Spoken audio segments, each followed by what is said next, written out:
This video is a long time coming. I'm just gonna get right into it. No jokes, no frills, no theatrics.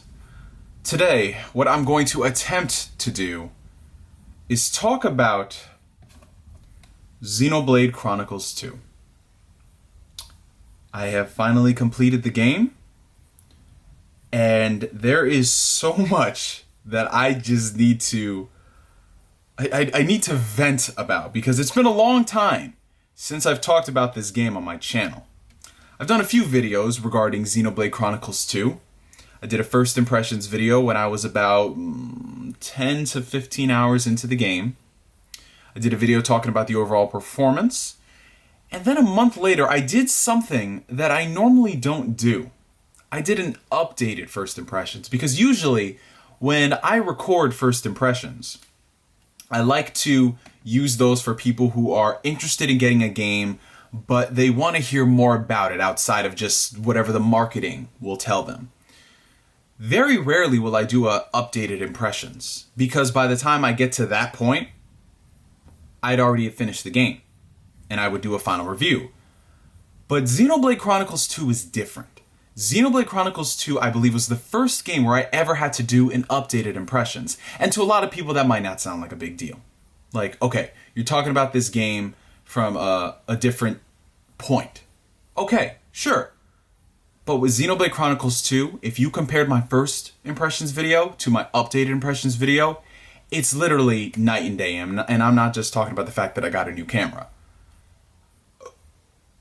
I hear the excuse thrown around to justify games, game design, and how they're made. You just have to put in X amount of hours until the game really starts to open up, until the game starts to get good. And in most situations, I don't like that excuse, because if you have to sit through and drag your feet through the freaking mud of a game for more than 10 hours, that is a fault on game design. And it was an excuse that me, myself, and I used before in the past to justify Final Fantasy 13. If you just got to chapter 13 or whatever it was, that's where the game really starts to give you more control. Literally, that's all you got, just more control, because everything was on rails. Xenoblade Chronicles 2 is the very first game. There's a lot of things that this game is doing to me that's different than before.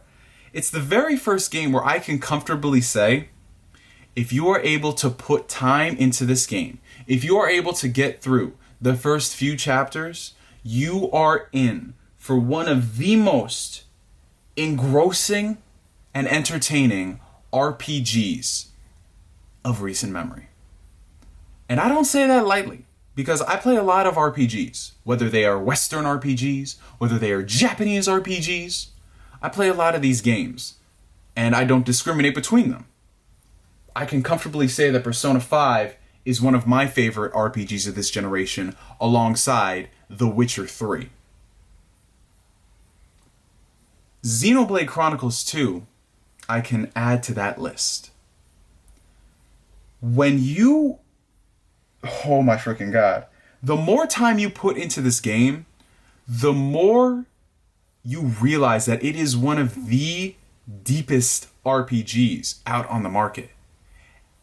The best way I could describe this is appearances are fucking deceiving. Seriously. Because if you were to play this game, which I'd go so far as to say, about 70% of the people who went into Xenoblade Chronicles 2 blindly, they had a Switch and they needed an RPG, they didn't give it the time that it needed to really immerse you in the world. I will say this, the opening chapters of the game are really not that enjoyable by comparison to latter parts of it. But if you are able to get through those chapters, and I know this excuse has been thrown around, I get it, you guys, but trust me on this. Play more of the game. Immerse yourself in the world. And you will find out that the more you put into it, the more you get back, and then some. So that's all I have to say about the opening chapters of the game. Let's talk about the main meat and potatoes, right? This might sound like a bit of a regurgitation of my updated impressions video, but that's the best way I can talk about this game. Just talking about everything. So I'm just literally gonna freestyle. I don't really have bullet points laid out. You know, this isn't scripted. I don't script my videos. So I'm just gonna be talking to you guys, giving you guys a real heart-to-heart conversation. Saw what I did there. And just talk to you about my experience with Xenoblade Chronicles 2. So once I hit that point where the game started opening up, right? We might as well just start out with the combat system. The combat system, again, going back to what I said, it may seem generic. It may seem boring. Like all the battles, they end within like 30 seconds. Everything is like auto attack. You can't move your characters at all. But trust me when I say, this combat system will kick your fucking ass. There is no such thing as auto attack in this game. There is no such thing as an easy battle, if you will. There is no such thing as letting the game play itself. Every single battle that you get yourself involved in, this game makes sure that you know the combat system, that you know everything that it taught you. Because this battle system right here is one of the most rewarding that I have ever played. So yes, while it may come off as pretty simple and self-explanatory, the layers and the levels of like how deep it is, it goes far beyond just mashing a certain attack to bring down the enemy. It's anything but that. If you play the game like that, every single battle is going to seem like a freaking chore to you. It's like, really, this is what you're doing? But if you take the time to learn the battle system and you learn break, topple, launch, smash, when you learn the particular arts and the secondary effects that they have on your enemies, when you learn how to chain all of your elemental attacks together into a giant, monstrous chain combo where you can do some serious overcharge, overdrive damage, complete global saturation level of damage. I'm talking stuff on the level of Dragon Ball Z with how much you build up.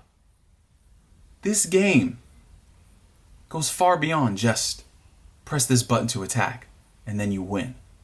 This game rewards the players for actually learning the combat and learning the most effective way to take down some enemies. And there are going to be some boss battles in this game where if you don't know how to play it, shit, you fucked, bro. And I'm not going to sit here and deny there have been a couple of boss battles where I had to go and learn more about the combat system, because you need to perform things in a certain succession in order to do damage to some enemies. There are some times where you have to incorporate sealing arts to stop the main bad guy from calling in their reinforcements, to stop them from sealing your blades. It's a pretty in-depth battle system. And the more you play it and more encounters you get, you realize that if you're going to get anywhere in this game, it promotes you learning about it, which is not the same thing you could say about any other game. In a lot of games, in fact, if you get what is basically known as the God team of characters on your squad, you're pretty much good for the most part. In this game, could you do that to an extent? Sure, you'll get pretty far, but if you don't learn how these things work, you're not going to get as far as you think. Some of the latter bosses in the endgame will definitely tell you that for a fact. So learn the battle system. I know the game doesn't do the best job of teaching you how it's done, and the tutorials, it's really, I don't know if they patched it in, all the tutorials in the game. They might have done that, I'm not sure, I haven't checked in a while. Because by the time I learned it, it was by watching videos on YouTube. See, I think the game could have done a better job at teaching you. But again, it comes back to paying attention, because this game will throw everything but the kitchen sink your way. There is so much stuff to learn about this game that you might think is not a big deal in the beginning, but boy, does it matter later on. Boy, does it freaking matter. So the combat is absolutely phenomenal. Like, I remember there was a point where I was thinking to myself, yeah, I enjoy the combat in Xenoblade Chronicles 1 more than this one. I just can't understand it. bump, bump, bump that noise. Seriously, bump that shit. Throw caution to the wind, man. No. This is the new gold standard for the Xenoblade series. This stuff right here. It's just so freaking fun. There were times I was getting into encounters where I was just like, oh, fuck it. Let's just have a battle up in this bitch, man. Yeah, you're lower level than me. But I'm going to see what happens when I string together all these attacks, and I'll see if that grants me something. And it did. You get special items that you normally wouldn't get. So it promotes you playing the game in several different ways. Sure, you could run and gun tank it, but sometimes you might not get rare items out of that. Sometimes by chaining together all these elemental combos, you get some rare drops. And again, it's something that you probably would have already done in the first place.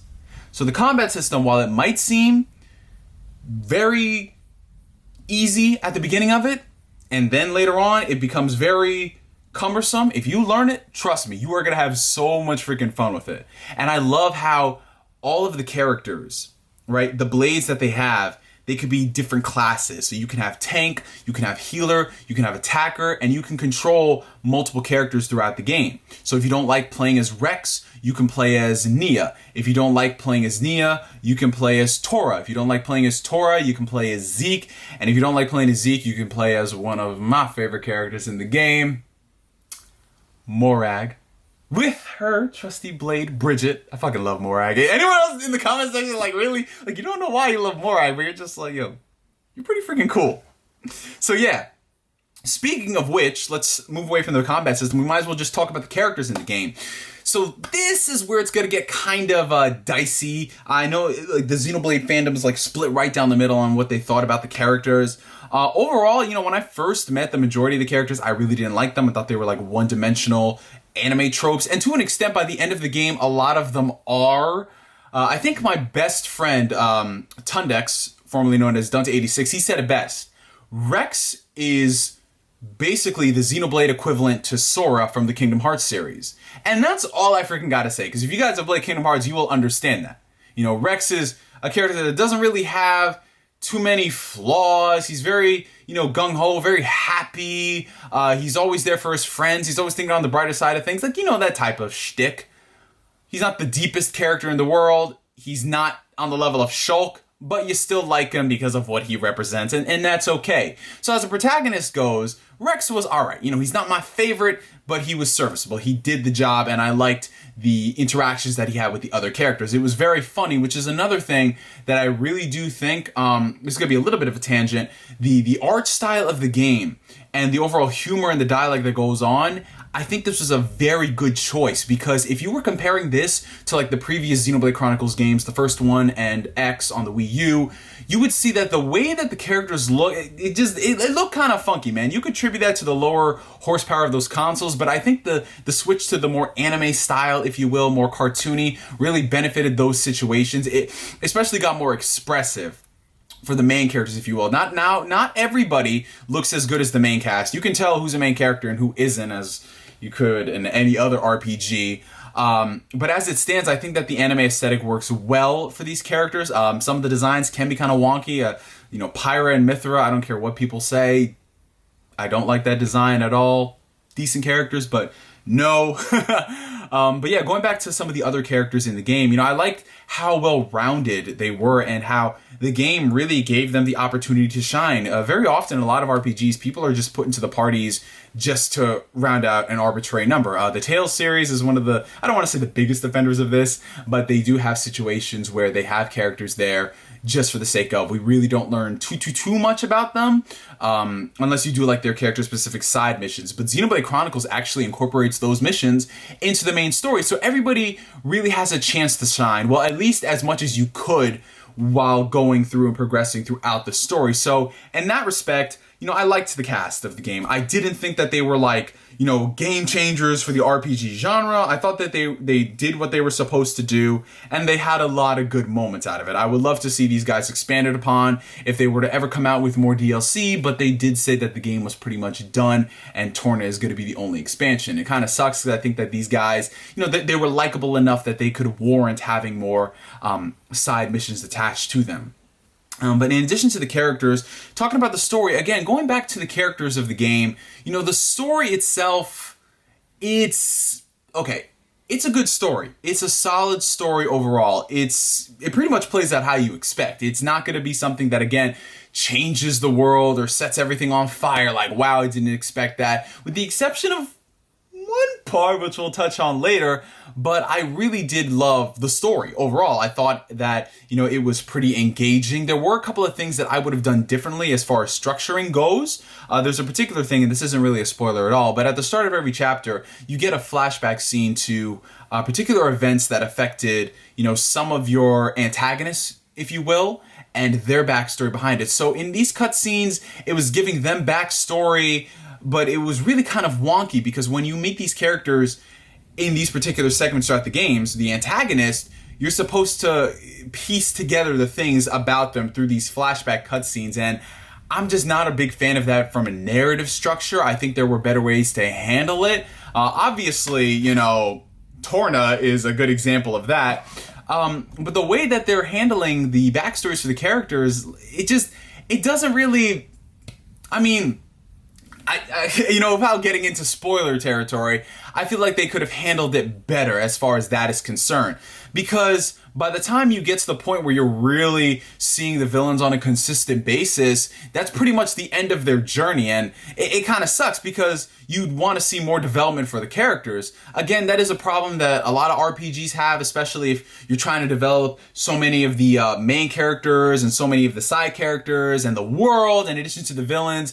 Something is going to suffer in between. And I guess it was the villains in this situation. Like, don't get me wrong. There's some good characters, but it's just like the groundwork is there, the potential to get like such a good story out of it. It just wasn't fully realized in the base game. However, Torna does address a lot of those problems, even though Torna is not a complete retread of the events that happened in those past cutscenes. So whether or not you're playing Torna or the original Xenoblade Chronicles, you still got to pay attention to those flashback cutscenes. Anyways. Moving away from talking about the story for a bit, let's rewind a second and talk about, there was one thing in particular that was a big point of contention with a lot of people. I'm just trying to recall what it was. What was it? It wasn't the visuals of the game. Could it have been with how the game ran? Yeah, let's tackle the elephant in the room here, people. Let's talk about the performance of Xenoblade Chronicles 2. I'm going to be honest with you guys. The performance is not great at all. From a visual standpoint, a lot of the backgrounds and the scenery look beautiful. They look stunning. They look great. And there's this amazing open world with little to no load times in between. But a lot of the things kind of suffer, and by that I mean how the game runs. There are very, very, it's very common to see the game's resolution drop to, we're talking sub-standard definition. I've seen the game drop to under 480p. Yeah, that's how bad it gets, you guys. I'm not sitting here making this up. Like, why would I say that Xenoblade Chronicles 2 is one of my favorite games and then say something like this? No, it doesn't make sense. I'm just being honest with you guys. And it's very noticeable as things get really busy on screen. So while the frame rate doesn't drop all the time, it will take the hit in favor of preserving that. So it'll take the hit in terms of the resolution. And it is kind of noticeable from time to time, especially if you're transitioning from area to area. There's some times where there's just really bad texture pop in. Granted, it only lasts for like maybe 10 seconds or so, but it's still something pointing out, like worth pointing out. It gets ugly at times and you're just like, oh God, especially if you zoom in on some of the characters. It's not a pretty sight to say the least. And this was playing it on handheld mode because I did the majority of my Xenoblade Chronicles experience playing it on break at work. I did play a little bit throughout docked mode, and while docked mode does improve it, it still does drop the performance, and it's just something we have to accept. As people, we love the Nintendo Switch, we love its hybrid nature, but it is not the most powerful thing out on the market. And while Xenoblade Chronicles 2 definitely could have done with like 6 months more of optimization, I think it's a sign of things to come for some of these open world games. Could it have benefited from like some of the Breath of the Wild team working on this? Sure, I think that maybe if those guys came over and helped them optimize like the open world aspects, maybe it would have been better. Or maybe just the game itself was just too demanding by comparison to Breath of the Wild. Because when you look at some of the battles and the scenarios in here with all the characters on screen, with all the crazy, graphical effects and all the particle effects going on, it's a pretty game in those situations. You just have to accept that it's going to drop frames. In addition to that, some of the NPCs are ugly. Like, really, really, really PlayStation 2 era levels of, wow, what are you doing in here? But moving away from that, talking about some of the other things in the game that I thought was really cool, I loved how the blades themselves play such a big role in your experience of the game. Because it's, like I said, it's not just completing the story and learning about the side characters. The blades themselves are just as important, because a lot of these blades have stories of them, like of their own. Like, you can compare it to the Persona series, how, you would get together with your side characters and you would do these scenarios with them. And when you do these scenarios with them, it unlocks better things for that particular character. Xenoblade Chronicles has that for like every major rare blade, and there's a ton of rare blades in this, which we'll talk about the rare blade system later. But these heart-to-heart scenarios are really awesome because, a lot of these situations are fully voice acted. A lot of these scenarios, you really learn a lot about the characters, and it's not just like the generic thing like, oh, let's just do this mission here. Yay, I appreciate that. No, it's like full-on personalities with these blades, and you learn some really interesting things about them, and it really makes you feel closer and closer to these characters. And again, these are just blades that you really don't need to spend time learning about. It's just included in the game for all of these rare blades. And included with that, we have the affinity chart system, which is basically like your upgrade system for these guys. It's not a simple case of you getting skill points and then unlocking stuff. That's for the main drivers of the game. So people like Rex, people like Nia, people like Zeke and Morag, you can use your skill points, if you will, to upgrade their attacks, to upgrade their skills, to unlock new stuff like more HP and all that good stuff, if you will. But the blades themselves, they operate on a different system. It's more about completing these particular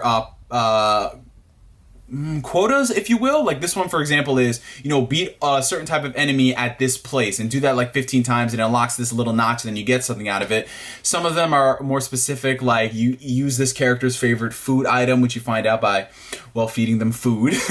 And the other ones are, complete their heart-to-heart scenarios, and you get a lot of stuff out of it, and it makes a big difference in combat the more time you invest in these blades. Like I said, the more time you invest in Xenoblade Chronicles 2, the more you get out of it. And this system is just really cool because in a lot of games, you just get like this overpowered weapon and that's basically it. But in this game, you get an overpowered weapon, there's a story attached to it to make it even more overpowered, if you will. And it's just so freaking awesome. Now, the way that you get these blades is done by this like randomized, I think it's called gacha system. I don't know, but you guys know what I'm talking about in Japan, where, you put a coin in there and basically it spits out something. That's basically how you do it here. You get these core crystals, and these crystals is basically like a randomized chance for you to get a particular blade. Sometimes you'll get a common one, sometimes you'll get a rare one. It just all freaking depends. I never really looked too much into it, like really studying the parameters of things. Like there's the whole community dedicated to like making it so you can get the rare blades under certain stipulations. I didn't really care too much about it. I just did a couple of common core crystals and I got these rare blades, and I loved it every single time seeing some of these animations, because the blades themselves, the way that they're designed, no two rare blades look alike. They look so different, unique, and distinguished. And that's because they incorporated a lot of artists and their different art styles into the rare blades in the game. I believe Tetsuya Nomura had a guest art on one of the blades. A couple of hentai artists, designed some of the blades.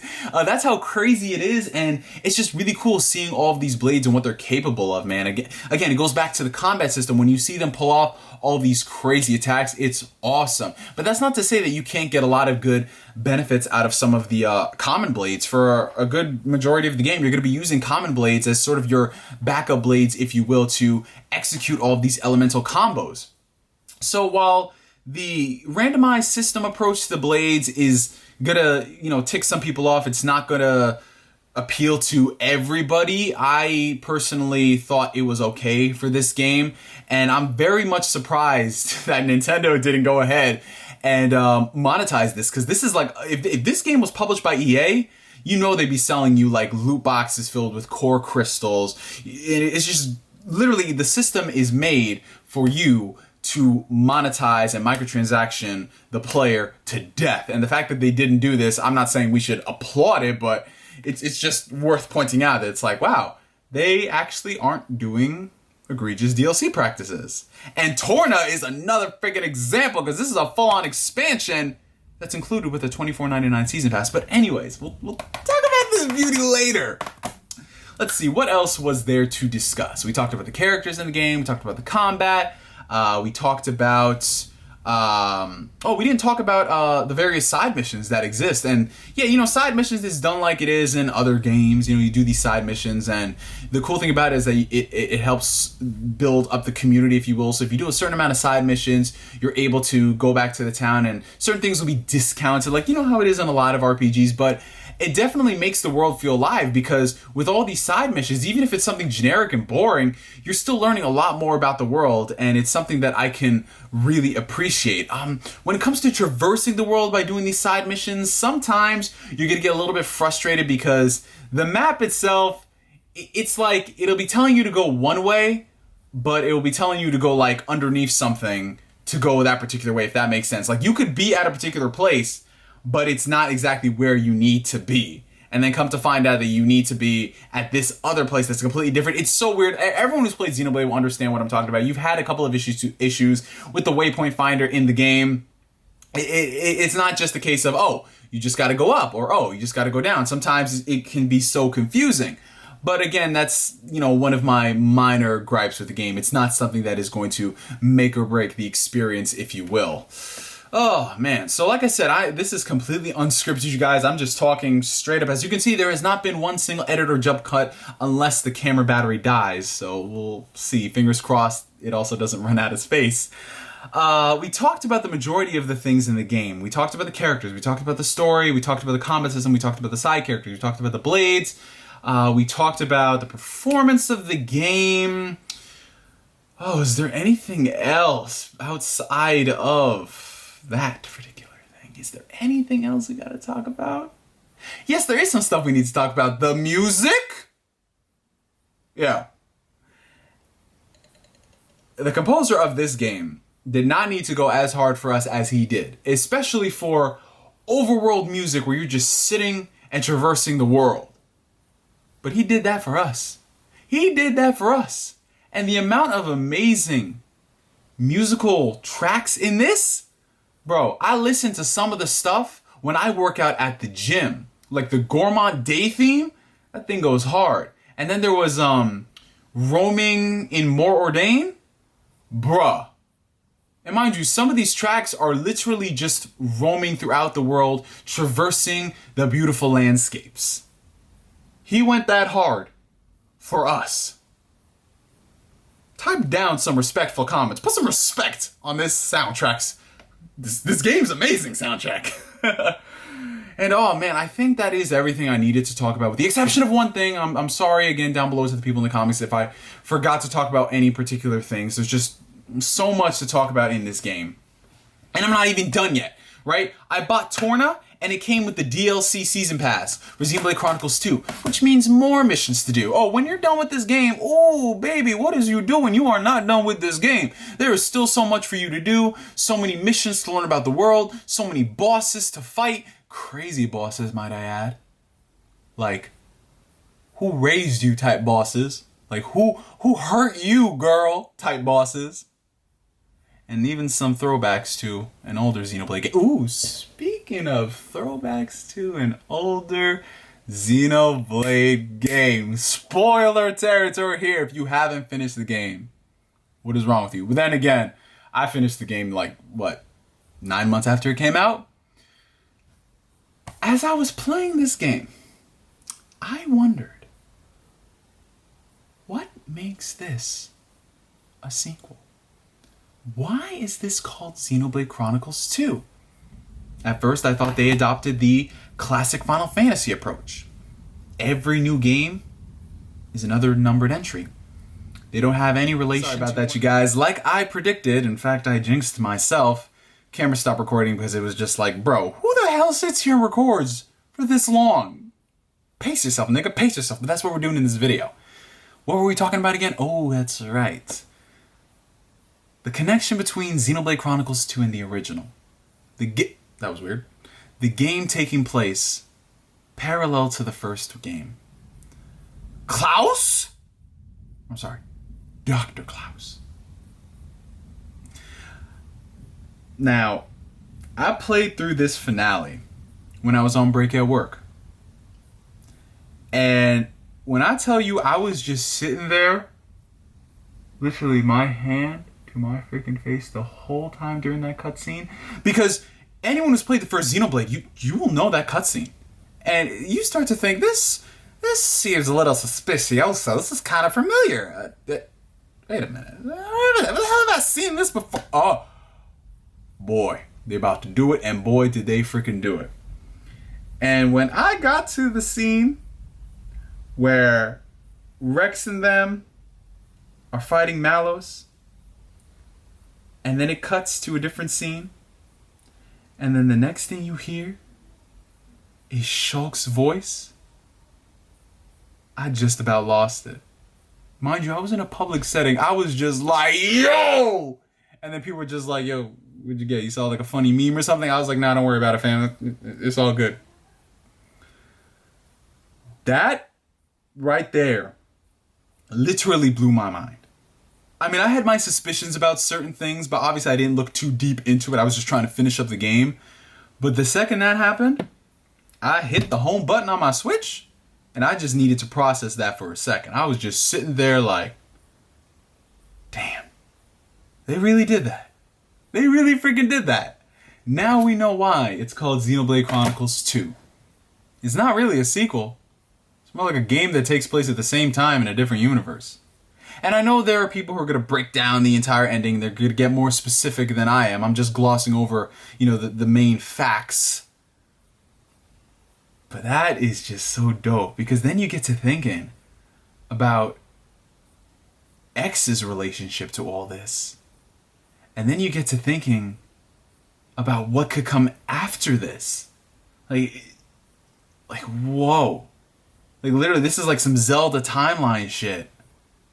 But it was just so freaking awesome. I'm not gonna lie, it was just so freaking cool to see something like that happen. Like, that right there made the freaking finale of the game for me. Like, I didn't really care too much about the ending. The ending was like sappy, predictable, whatever. But that stuff right there, just the connections and the lore, it just gets you thinking so much about other things. And you realize just like how amazing of an ending they crafted. Because on the surface, yeah, it'll seem by the books. But when you start piecing things together, it's just like, bro. And had I beaten this game back when it came out, like January or whatever, and I knew that they were coming out with an expansion pass, and I didn't know it was Torna, I would have been losing my goddamn mind thinking about what they could do next. Right? Does anybody else feel the same way? And that's how excited I am for the future of this series. Because the way the director is talking, saying like the next Xenoblade game could be fundamentally different. Because I like to do something different every time. Do something different every time. If it gives us great experiences like this, and it adds on to the lore without us even knowing it until the very end, and then you start piecing things together, this could go down as one of the craziest freaking franchises of all time, man. That's all I'm saying. Anyways, I think I rambled on a little bit too much about this game. If you stuck through this entire video, however long it is, in one take, comment down below. I appreciate you guys. That's not to say I don't appreciate any of you other guys. I appreciate everybody, especially people who love Xenoblade. In closing, though, my overall opinions of this game. The too long, didn't watch, even though if you're at this point in the video, I don't think you're going to ever hear this point in the video if you didn't watch the video itself. You get what I'm saying. Xenoblade Chronicles 2 is a fantastic RPG. It is an incredibly engrossing RPG.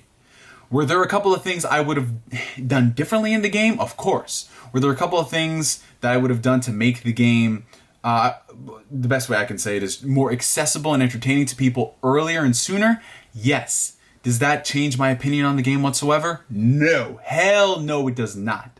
Because I put in 90 hours into this game. And I'm not done yet. And it's not 90 hours into the game and then I can just go complete like the generic Ubisoft Watchtower locations or whatever. No. There's so much more content to do. 90 hours into the game. And I'm still not done. And I'm so excited to get back into the base game. I'm playing through Torna right now. And I'm going through this, but I want to go back to this and play through the DLC missions. And then unlock all the heart-to-hearts and get all the other rare blades. Like, when a game is able to do that for you, you've crafted an incredible game. And that's it. That's it. That y'all jinxed myself again. The camera really doesn't want me to continue. It's like, speed the fuck up, nigga. So that's what we're going to do. Xenoblade Chronicles 2. It's a great game. In fact, I'd say it's my favorite game on the Switch. And I literally cannot wait for whatever this studio puts out next.